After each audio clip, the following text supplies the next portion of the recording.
Um, Welcome to another edition of For the Health of It. I'm your host, Corian K. Paget. And today we have a returning guest, Chef Kenny James. Chef James used to be the personal chef for Damian Lillard. And before I continue on, let me not misspeak. Are you still the personal chef for Damian Lillard?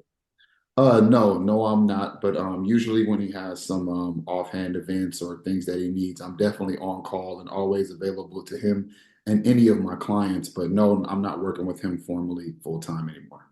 Right, right, right. So for the people that didn't see the previous episode, and I'm gonna link that in. So if y'all haven't watched that, y'all can go back and watch that. Y'all, your relationship with Dame is can I call him Dame? Is he cool with that? Yeah, yeah, Oh, that's fine. all right. So y'all relationship is that y'all are family. But can you explain what that feeling was like when he got traded? Yeah, it was a feeling that was kind of it had taken time to set in based on the trade talks, the writings being on the wall of the team rebuilding. It was so many different things where we were kind of prepared for the situation, more or less. It's just what do you do as the surrounding pieces to someone who is moving on in so many different ways in life and how you can benefit and take care of the things on your end. So it was definitely one of those things that was a sign of change, but we were prepared for it and already had our pivots and things that we were working on that were outside of the direct connections of us being client and an employer. Right, right, right. So that's I want to say I saw you reposted something, or maybe you might even posted it yourself about just that situation in general when an athlete does get moved. That it doesn't just affect that athlete, but it affects that athlete's chef, trainer, family. So can you talk about that? Yeah, yeah. I've watched this happen several times before it was Dame. Mhm. I went through it with my first experience with Alan Crabb when he got traded to Brooklyn. I was physically in his home, cooking lunch for him, waiting on him to get back from the practice facility. And then I look on my phone and we find out during the offseason that he had been traded. So I've experienced this on a different number of occasions. And it's something that where people live and work and have established a lifestyle in a particular city to get acclimated to being something of a staple for their family members while they're doing their athletic endeavors. So it's tough to try and pull your kids out of school to get people adjusted to new sports, new cities. Some cities are colder than others, so you might have been expecting a winter that's different than what you've expected. So you Right. have to buy new clothes. You're talking nannies and people that have watched their children over a course of time. And if you want to move them, there's so many different pieces that come with that. So as a chef, being someone that's on the internal portion of it more than just say someone who's doing landscaping or someone who's taking care of the outside things from the inside track, it really is a lot of emotional turmoil when it comes to those trade times and which location that they could end up going to. Okay. And then you were supposed to speak on a black mental health panel, if I'm correct. For Yes. whatever reason Yes. it didn't happen. And you kind of just hinted at some mental health or that it might be a strain on it right there. Can you speak on how you as a chef, nutrition plays a very important role in people's life. Can you speak on that? Like how you are able to help somebody in that Yeah. situation? Yes. I was supposed to be speaking on a panel in Portland in the Pacific Northwest, speaking directly towards mental health and things of that nature. And I will be doing it again. It's just we had some unforeseen circumstances. But mental health is the number one thing that I feel becomes an issue when it comes to players and their families. Going from something that you love and then turning it into an occupation can become hazardous for some because their identities are also wrapped up in their level of performance. And with their level of performance wrapped up into how much they get paid, all of those things can become a mental strain all at once. So if you're getting traded, if you're getting moved, if you don't feel that you're doing the best that you can, sometimes all of those things can swirl and become something that takes you off your game a little bit. So mental health is very important. I feel like the professional sports world has implemented a lot more therapists and psychologists and chaplains and a lot more mentally driven things into the outside portion of coaching and staffing when it comes to their organization. So I think they're doing a great job with that, but it's definitely tough because most people are concerned with how much they get paid, but they don't understand a lot of the stress and the strain that goes into what they do. Right, right, right. And what role does nutrition play into that? Nutrition to me plays a vital role because what you eat is essentially how you process and how you live. So when you eat fast food, commonly you're looking for food fast. So Mm, that means that your mental is just trying to get something quick without even concerning what it is. If you have a chef, if you have nutrition, if you have someone that's regarding how you're eating and what you're eating, then you're taking your time, you're enjoying it, your body is processing the fuel different. It's an entirely different circumstance. So nutrition plays an important part in your mental and physical growth and recovery because how you eat is essentially how you're doing everything else. that was a bar. Everything you said there was awesome. But man, when you just said when you eat fast food, you're looking for food fast. Oh my God. Yeah, man. Yeah, That, and most times people don't think about it when you structure the way you say something or you put it in and go, oh, I'm just looking for some fast food. right, Most time your brain is thinking of some quickly processed food, something you can just grab. It commonly has a drive-through. Most fast food does. But if you would look at any food or anything nutritional wise, it usually doesn't have a drive-through. It's right, somewhere where you have to sit down. Even if it's a healthier location as far as a salad place, you have to at least walk into the building. right. Yeah, so fast food is usually something that implies that the food isn't the quality, but the time is what you're trying to say. Gotcha, gotcha. Man, so it's been I had to go on my YouTube and look at it. It's been almost 3 years to the date since our last interview. Uh, Yeah. just chat me up, man. How's business going for Chef Kenny James? How's life going for you? Uh, did you have a son last time we talked? Yes, yes, my son is 7 now. Okay, so yeah, definitely. So Okay, yeah, yeah, yep.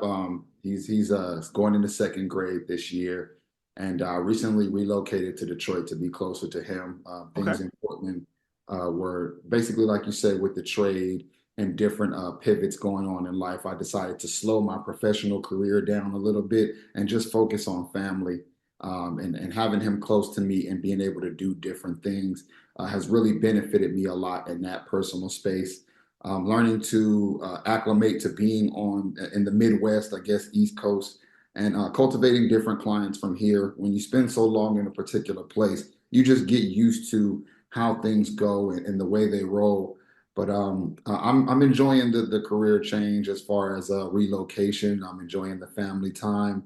I just like the rebuild of what's going on, and now I'm just trying to establish what it looks like to travel as a private chef, an intimate caterer, and just provide the needs that my clients have over the course of the year without being directly connected to them. awesome, awesome, awesome. So what do you envision that looking like? For me, I would just like to travel a few months out of the year, just doing some specific week long or maybe a couple of week stints with particular private clients if they're in their off season or in season. Just traveling for small, intimate events, worldwide situations, but making sure that Detroit stays my home base so that I'm taking care of family. Because I gave myself a certain amount of time to dedicate solely to my job, solely to my work so Mm, that I could feel fully focused and locked in and that I didn't miss a step. And now that I'm into the latter portion of my career when it comes to private work and long term work with clients, it's just trying to taper it down to where it's similar to long term, but not necessarily as engaged. So yeah, I enjoy the new location and just trying to figure out what it looks like. that's awesome, man. I I I spoke to plenty of coaches before because I'm a coach by trade. And even other teachers and principals, and they've all said something along the lines of, man, your kid won't remember you working overtime all those years, or your job won't remember whoever it was. But they basically said that your kid will remember you not being around. So, man, I think that's very admirable that you're going to be there, that you're trading or changing, not trading, but changing up your timeline and time. I don't want to say this, your equity, your time equity to spend more time with your son, man. That's a good deal for you, bro. Yeah, I appreciate it. I made the decision once he started going into grade school. I feel like elementary, kindergarten, the pre-K time, that's just to get friends and social skills. But once he starts going into grade school, you need to understand structure, Hmm. understand the way things work. And that's where it's vital for me to become an active parent and present parent. And it's not necessarily his responsibility for me to decide how I'm going to split up my time. It's up to me as the father to make sure that everything is getting done and taken care of professionally as well as personally. So I owe that to him. It was a natural decision, a difficult one, but a very natural one. Yeah, yeah. I respect that, man. Respect that 100%. Uh, so you've moved from Portland because you are, is Portland considered West Coast? I mean, I know it's, is it Northwest? What, like, is it like, Yeah, I mean, we would consider it West Coast. They call it the Pacific Northwest. I think that's just based on the geography of mountains and a couple of forests and things like that that separate the California concept of what the West Coast is. But yeah, you would definitely consider the Portland Northwest West Coast. okay, so in my mind, I'm assuming like the diet between Portland and where you grew up at is basically similar, right? Yes, yes, to Okay. some degree. All right. So now I know for a fact going from the West Coast over to the Midwest or whatever Detroit is considered East Coast or whatever, what's the diet like? I feel like I enjoy Mediterranean cuisine, Mhm. so I'm loving it in Detroit. It has a high Middle Eastern population, and Wow. Okay. yes, I love the cultural shift. I've always praised the Mediterranean diet. It has the healthiest form of oils. They use a lot of fresh ingredients. A lot of the meat is just grilled as opposed to fried, Mm. and they have a lot of vegan and vegetarian options based on the religious aspect. So I really enjoy that, and I'm getting immersed in that culture a lot more now that I'm here. So I enjoy the shift and the culinary world that's booming in Detroit. It's become something that is of rather interest to me. At first, I was just assuming to come here and hear all of the things that I already heard about the city and the level of disparity and distance when it came to food deserts and just Right. overall quality of life. But it's not at all what I thought it was, and I enjoy it. I think that it's going to be something um, that as Chicago grows, as Detroit grows, as New York grows, it'll be that nice middle ground in between and become a hub and a stopping point in between those two places for things culinary and overall entertainment. Okay. All right.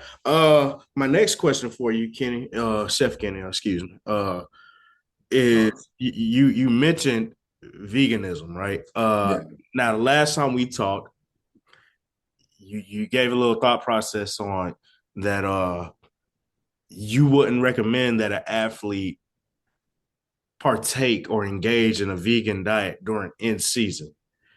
Do you still hold those same thought processes or have they changed or evolved and why? I still feel the same way. And the reason that I do is because it's the intake, it's not about the diet itself. If your body isn't used to the intake that it takes to maintain a vegan diet and the amount of food, the mass that it takes, then it can be difficult and bothersome to eat that amount of food. So you can get way more protein condensed into a smaller amount of animal protein as opposed to vegetable proteins. So what you're just trying to do is with time, once again, with that fast food or how much time you actually have to sit down, an athlete's schedule is very limited. So if their body isn't used to the eating and processing time of a vegan or vegetarian diet, it could throw their schedule off in a season where time is very important and vital to the schedule of how they do things. So I never like to rock the boat with a diet in the middle of the season. Now, if they would like to in the off season, slowly ingratiate a vegan or vegetarian diet so that by the time they reach in season, the processing and the food time has been set, then we can go there. but I just wouldn't suggest doing that as a pivot in season. It can become something that can be weary on the body if you're not used to it. So it's not that it's a bad diet, it's just a bad scheduling situation if you're not aware of it. Got you. Man, you were using some good terms up in there, man. The intake and then the processing of that. If you can you just give us like the one-on-one version or the bird's eye view version of what happens when an athlete takes in food or and all that and the process and all that? Well, basically, what an athlete is trying to do, as opposed to a normal person who's just working a 9 to 5 or is just in taking some fuel because they're hungry. An athlete is literally thinking about the macros, they're thinking about the proteins, they're thinking about what's going to give them the edge. So when they eat food, they're looking for a specific result as opposed to a happiness factor. So now they're trying to have enough time to eat, process, sleep, and then use that fuel to get to the next level. So most time they're eating just for rest so that they can replenish and get back to that next workout. That's why liquid vitamins, such as your Gatorades, those nutritional supplements, all of those count because they're a way for them to easily get the nutrients that they're trying to get in and streamline their time process. So sometimes it's not even food more than it is a smoothie, a nutritional pack. Sometimes they'll have those packages of collagen and things of that nature. So when it comes to an athlete, they're just ingesting what they can in a time frame that they can to keep the fuel running for their bodies to get to the next level, as opposed to someone who is just eating once again to feel full or satiated. Got you. And then can you, if possible, I know we didn't talk about this pre-show, but can you give us the meaning of macros and micros? Okay, macronutrients are your larger nutrients. Macros are your vitamins, your vitamin A, your vitamin D, the things that you need to get that are larger in space, your carbs, your fats, the things like that.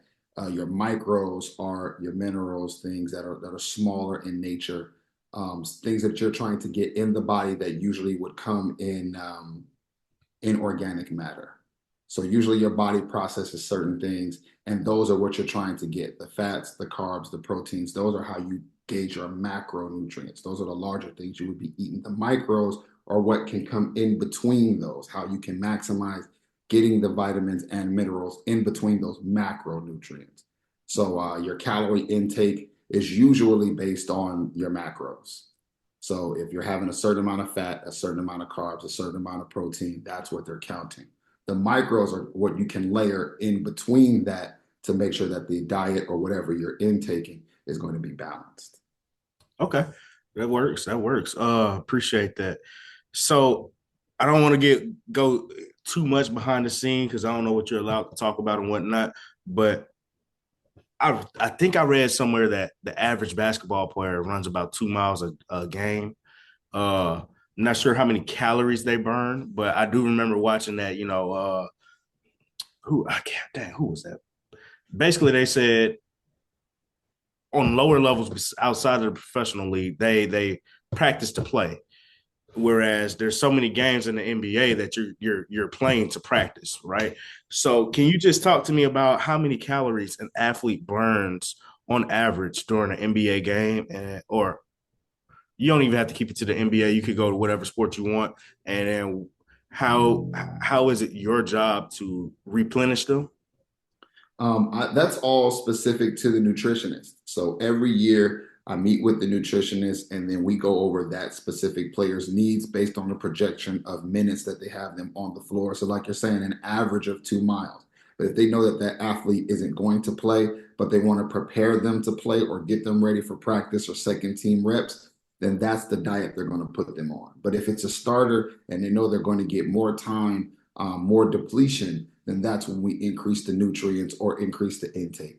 So it literally just depends on how much they expect this person to do. And then as it changes over the course of the year, saying, okay, he gets more minutes, someone gets injured, that anything changes, then that's when you take it up with the nutritionist. So it's really a daily, almost hourly thing. Sometimes they get injured and they're out for the season. Right. We had that happen with Nurk, where unfortunately he had that leg injury. Right. And that changed from, okay, we can't feed him certain things because this is about healing and processing time. Mm. So yeah. Is- Can you talk about how certain foods, because you mentioned his leg injury, how certain foods might lead to more inflammation, and then you got to change that up? Yes, yes. So there are certain things like you don't want to use dairy when you're trying to reduce inflammation. So that immediately just cuts a certain amount of things out. And most comfort foods have dairy or some sort of lactate in it and lactic acid, excuse me. Yeah. Uh, and that type of thing is what creates the inflammation. So you want to try and just stay away from things like that. You want to use a lot more bone broths and things that will increase the level of healing. So you try and stay away from certain things, still stay within their religious aspects or dietary restrictions, but project it out over the course of time. So it's not like the food is going to create instant healing, but it just aids in the healing process. So you just change the diet immediately from whatever we were expected to do to a workload where this person isn't going to be able to work off as many nutrients, but that's where we get the micros in. Gotcha. Okay. Okay. Do you have fun with like developing an athlete's meal plan? Yes, yes, I have a lot of fun because there are certain things that I think are just playing the hits. I think certain recipes and menus work naturally. Right. I think certain foods are always a favorite for people. So when I'm trying to make up a menu or make up a guide or anything, I feel like it's fun to see where I can benefit them as well as making their favorites and getting them to try new things. So as soon as they tell me they don't like something, I go, okay, I'm going to challenge myself to see how I can, work the medicine in the candy and go, Right. okay, you wouldn't have liked this before, but Right. now I can get you to eat it. And then that aids in the fueling process. And when they feel better and go, okay, I would like to eat that again because they see the results, they notice that it was something that they didn't eat before, and it's providing a level of performance that changes for them. So, yeah, it's fun to challenge myself to get people to do more and be more because that's where I feel that my input or my contribution to their level of greatness comes in the most. It's just challenging them just like any other coach would. Okay. I was literally thinking, man, don't ask that question if like they tell you don't like something, you probably wouldn't make it anyway. Because I was like, man, he's there. But I you hit it. It's like you were reading my mind, man. I appreciate that. Oh, no, no problem. Uh, and I want to shout myself out here. I was making the dinner for my mother-in-law, and my wife was like, "My mom doesn't like Brussels sprouts. I don't know why you cooked them." I was like, "I bet she like these." Right. No, Exactly. it, Exactly. And then it, it's no better feeling than when I don't really like it. And then they eat and it's like, oh, I've never had it in this way. Or I've right. never had someone present this in this particular fashion. So yeah, yeah, it's great to watch that wow factor take over. Yeah. And then I don't know if I said this before, but it was also when my father-in-law, one of the highest compliments I ever got. And the dude said, I can't even remember. I think it was just a roast. And Yeah. I did it in the crock pot. And he was like, it reminded me of the holidays. And Yeah. bro, that is like the highest of high praise to me. Right, right. Because holidays that's where you get the love and the most time and care when it comes into making a dish. So for someone to be transported to that time over something you made, that's the greatest honor. And that's what I like to do when it comes to food, trying to transport them to a comfortable space while they're eating so that they can get that level of respite in between that work. Gotcha. So have you ever seen that movie Ratatouille? Ratatouille. Yes, So yes. it's kind of like how when he bit into that, it took him all the way back down. Right, right. That is the goal every time for every chef. It's a transportation from one place where you are to us trying to get you to feel that city, that location. Just like Taco Tuesdays, we Right. are trying to transport you to a space that makes you feel like this taco is as authentic as it would have been if you got it where the location was from. Right. Awesome, man. Awesome, awesome, awesome. And it's Ratatouille made me think of this thing called a fork and film. Have you ever seen something like that? No, I haven't, but I'm willing to check it out. Okay, so it's basically it's a movie, right? And then they feed you foods from the movie, but they don't just dump it on your plate, right? They bring it to you as the food pops up on the screen. So the Right, right, part Ratatouille, they bring you all those courses as he's right. making throughout Ratatouille, and then at the very end you get the Yeah. Ratatouille. Uh, the one I did see, I never been to one. I just I just heard of it, and I was hoping to catch one soon. But I've seen one lady go to one where it was a soul food, and I was like the actual movie, and I watched it, and I was like, bruh, that's the one I would not do, just simply for the fact that there's just so much food in soul food. I don't think I could. I don't think I could do that, man.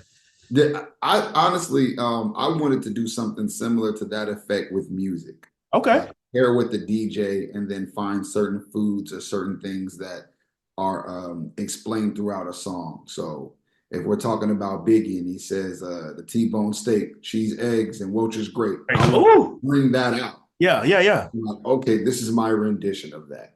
And then just go through different spaces in music and Jill Scott's Is It the Way? Make that breakfast that she was talking about that made her feel so good that morning.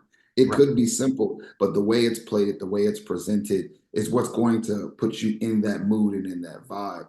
So yeah, I think that it's something that if you go to it, enjoy the timing that it takes for Right. someone to plan a meal and get it presented to you on the minute that food is being displayed on a screen. That's where the level of difficulty is. So yeah, anything like that, any movie where they presented food throughout the time, I would enjoy.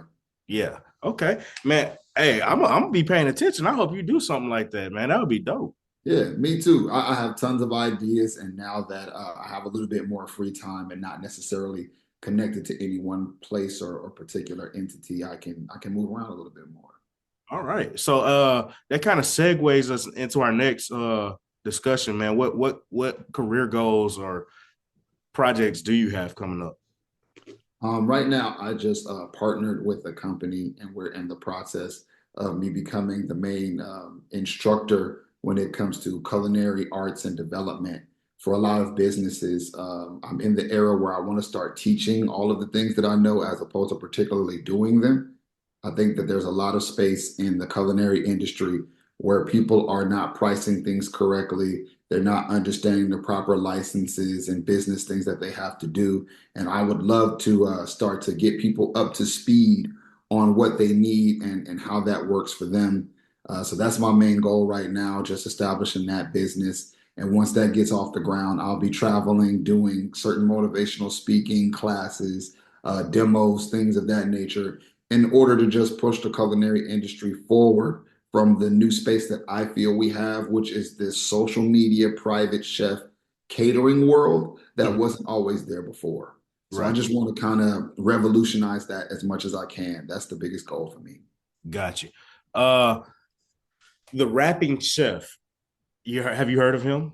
No, no. Okay, so he's I think he's Tracy McGrady's brother, and he raps like he it's basically like a mixtape, right? And Yeah, he'll rap over a song or over the instrumental of a song as he making the dish, right? And he's making whatever the dish is, and the lyrics to his song are what he's doing in the video. right. So I brought him up because people always shout out, oh, LeBron, he did such a good job putting his boys on, or Dame with you, or Tracy with his brother. And it's Right. like, yes, they did. But at the same time, y'all had to hold up your end of the bargain. Right. So I just want to say, man, that's dope on the rapping chef that he's doing his thing and you doing your thing, man. Yeah. I, I appreciate it. It's definitely a certain amount of, especially with this world going around with the nepotism thing with Bronny Jr. and LeBron, and it's a high point right now. And it is a thing when your family is of a certain skill level, you want them to be the best version of themselves that they can be. And fortunately, like with Dame, as him being an athlete, that allowed me to push myself in the best way possible in the culinary realm. But I was already prepared for it. I was already having a passion in it and wanted to see how far I could take it. And he just helped me to propel that. So got if I didn't have the passion or I didn't have the drive, he could have given me 1,000 opportunities it would and I never would have work. never done what I needed to do with them. So it's just understanding that I can't get caught up in how I got in the room. I just need to do the best now that I'm in the room and make sure that I don't disrespect the people that allowed me to be there. Facts on that, man. I'm 100% on that. Uh, it's crazy because there's a lady here in Clinton, Mississippi. She was a manager at a Burger King.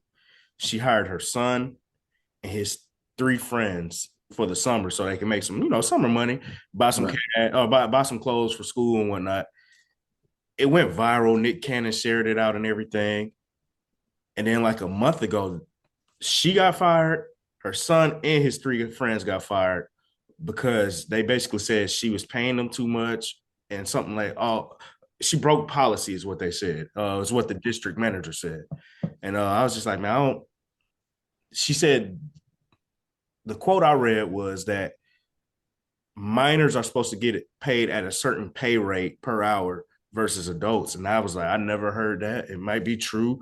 I don't know, but I just thought that was crazy when but when you mentioned nepotism, that just rang in my head real there. Yeah. See, in a situation like that, that's where I think teaching what nepotism brings. Right. There is a negative side to it.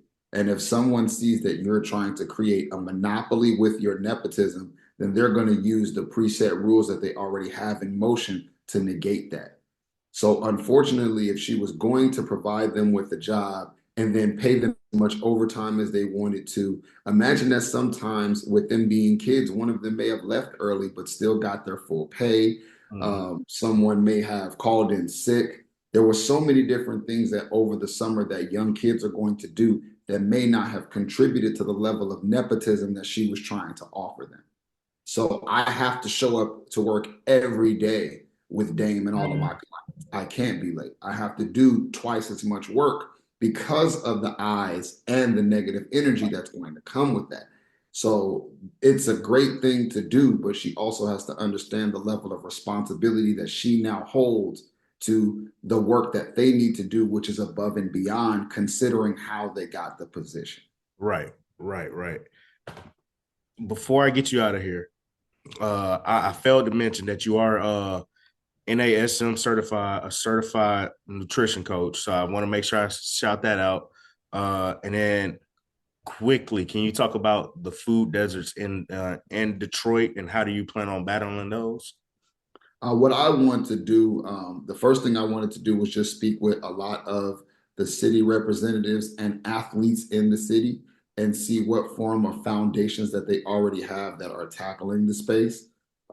See what the actual concept behind how they have the food and distribution here. I don't want to come in and feel a savior complex of noticing a Mm. problem and thinking that my outside view is what's going to fix it. So it's going to be a long process, but I just want to get myself involved with schools, involved with athletes, involved with governmental programs, and see how they're getting everything where they're getting it. The number one thing that I've noticed is that there are just certain places that have better food and grocery stores. So how that is distributed, the weather here, it snows and becomes sort of a it becomes hard to get the proper produce or what their seasonal vegetables are, things like that. So just trying to figure out what goes where and how we can fix it. I've been thinking of this program and initiative that I want to put together for professional sports, where hopefully we can start getting greenhouses built the same way we do parks. Because every year, All Star Weekend, they build a park. If we can build a greenhouse or some sort of garden or hydroponic location that allows people to see how food is made and distribute that food, it can become a larger asset. So it's just so many different things that I want to get into, but mainly just observation and educating myself on what to do next. But it's a long road ahead. Hey, it's all about the battle, man, and we Right, appreciate right. you. The long game. So just so everybody knows, you do have a flight to catch today. But hey, Yeah, yeah. I certainly appreciate you taking the time out of your day to get on here with me, man, and tell your story. No, man, it's my pleasure. Anytime. You know, when you call, I got you. And that's what it is when it becomes a chef and you have to move around. You got to pivot and you got to make sure that you get everything done. So, no, it's my absolute pleasure, man. All right. Hey, this has been another episode of For the Health of It. I'm your host, Corian K. Pad Paget. Make sure you follow Chef Kenny James and make sure you follow us. Thank you very much for having me, man.